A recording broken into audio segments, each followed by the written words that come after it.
Hello everyone, नमस्ते अनि स्वागत छ हजुरहरूलाई हिमालय किचनमा। आज म हजुरहरूको लागि लिएर आएको छु एकदमै यमी क्रिस्पी जलेबीको रेसिपी। ल अब यसको लागि मैले यहाँ बलमा 1 कप मैदालाई लिएको छु र यसमा मैले राखे 1 ठुलो चम्चा जति बेसन। यसरी बेसन मिसाएर जलेबी बनाउँदा एकदमै मिठो हुन्छ। त्यसैगरी मैले यसमा राखे 1/4 चम्चा बेसार। यो अप्सनल हो, बेसार नराखे पनि बनाउन सकिन्छ र बेसारको ठाउँमा फुड कलरहरू पनि राख्न सक्नुहुन्छ हजुरहरूले। त्यसैगरी 1/4 चम्चा बेकिङ पाउडर र मैले यसमा राखे 2 ठुलो चम्चा जति दही।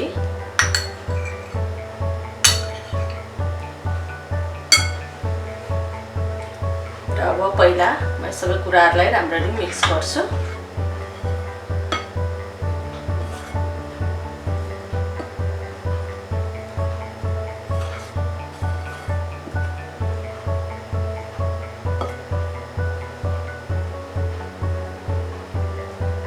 र अब यसमा बिस्तारै पानी राखेर यसलाई मुस्दै जानुपर्छ। यसमा एकैचोटी पानी राख्नु हुँदैन। यो ब्याटर चाहिँ धेरै गिलो पनि हुनु हुँदैन र धेरै बाक्लो पनि हुनु हुँदैन, ठिक्कको बनाउनु पर्छ।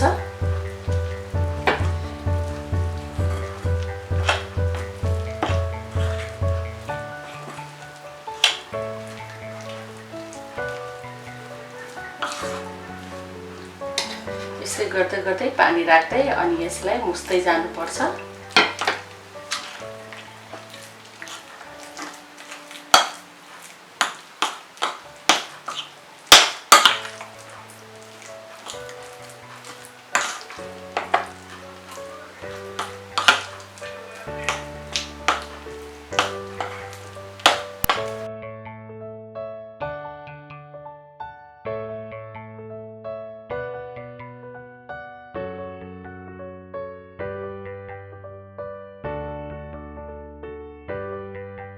म यसलाई अझै अरू पानी राखेर अनि एकदमै राम्ररी यसरी फिट्छु।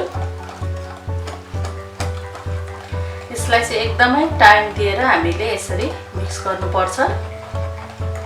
यसमा रहेको यो पिठोमा रहेको डल्लाहरू चाहिँ सबै हामीले यसरी नै फिटेर यसलाई फुटाउनु पर्छ। डल्लाहरू रह्यो भने चाहिँ जलेबी राम्रो बन्दैन।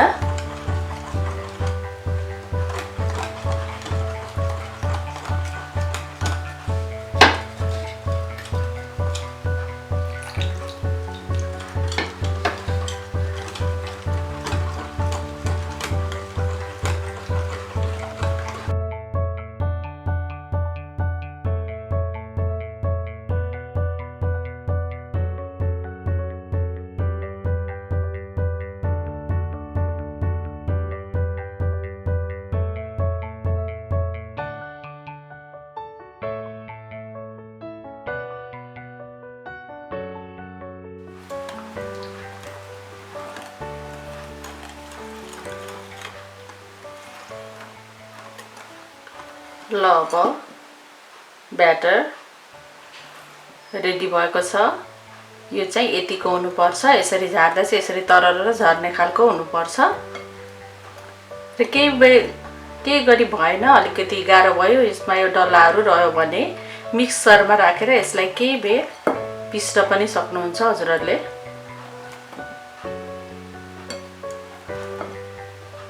र अब यसलाई 10-15 मिनट जतिको लागि त्यतिकै छोपेर साइड लगाउने। ल अब लागौँ जलेबीको लागि चास्नी बनाउनतिर।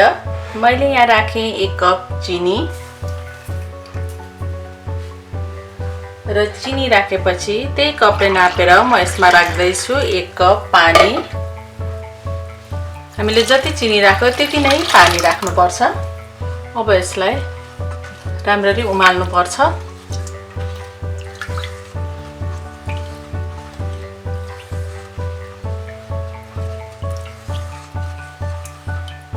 र चास्नी उम्लिन थालेपछि यसमा मैले राखेँ 1 सानो चम्चा कागतीको रस। यो कागतीको रसले चाहिँ हाम्रो चास्नीलाई जम्न दिँदैन।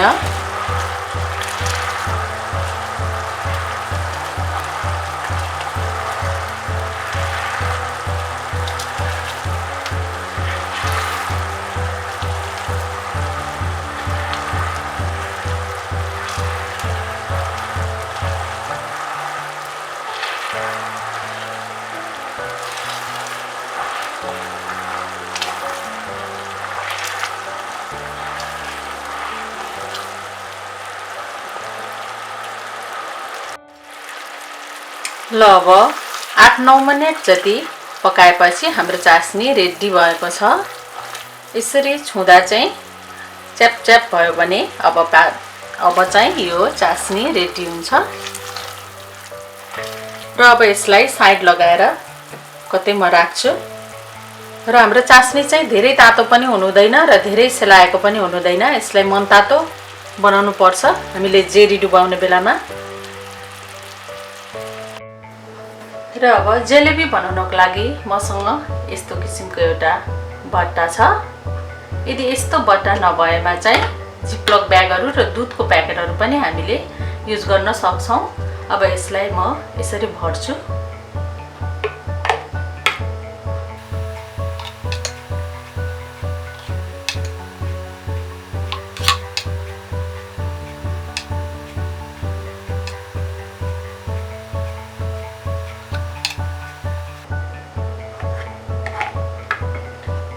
ल अब यति गरेपछि अब लागौं जलेबी बनाउनतिर।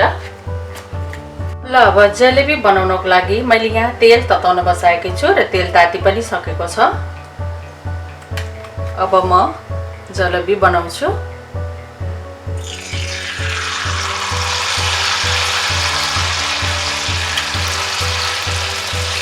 तेल एकदमै धेरै तातेको हुनुहुँदैन, मिडियम हिटमा हामीले जलेबी पकाउनु पर्छ।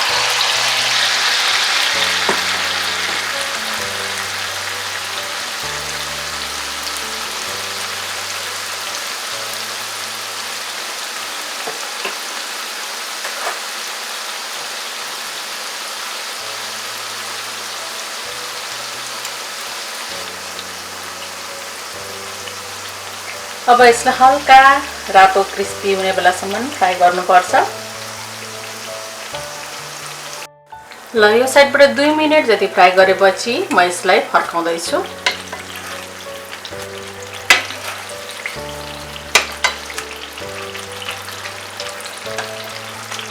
र यो साइडबाट पनि मिडियम हिटमा 2 मिनेट जति पकाउनु पर्छ।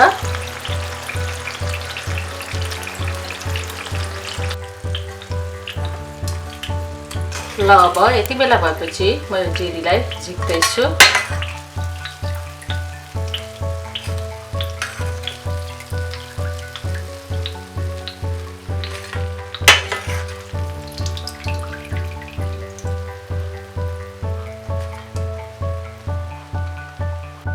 र अब हाम्रो चास्नी चाहिँ मनतातो भइसकेको छ।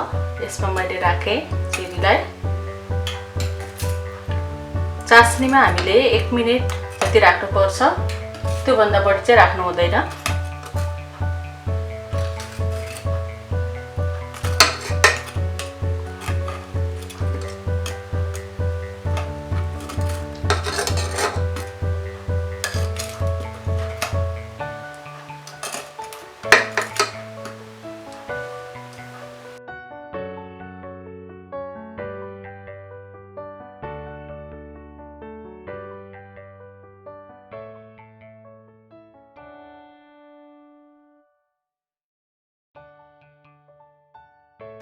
त्यसैगरी म बाँकी जेरी बनाउँछु।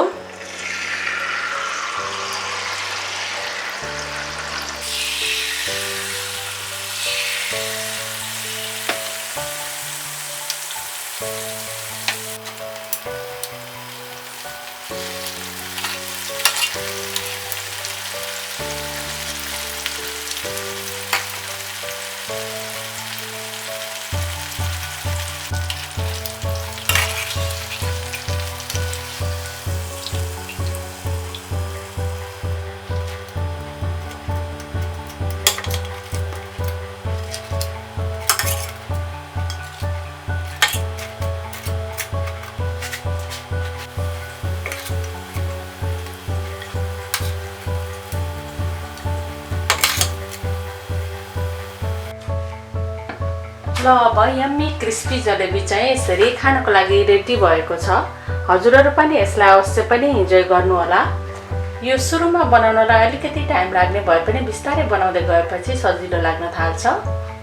हस् त यो मिठो जलेबीको रेसिपी हजुरलाई राम्रो लाग्यो भने हाम्रो भिडियोलाई लाइक, कमेन्ट, शेयर गरिदिनु होला। यस्तै रेसिपीहरुको लागि हाम्रो च्यानललाई सब्स्क्राइब पनि गरिदिनु होला।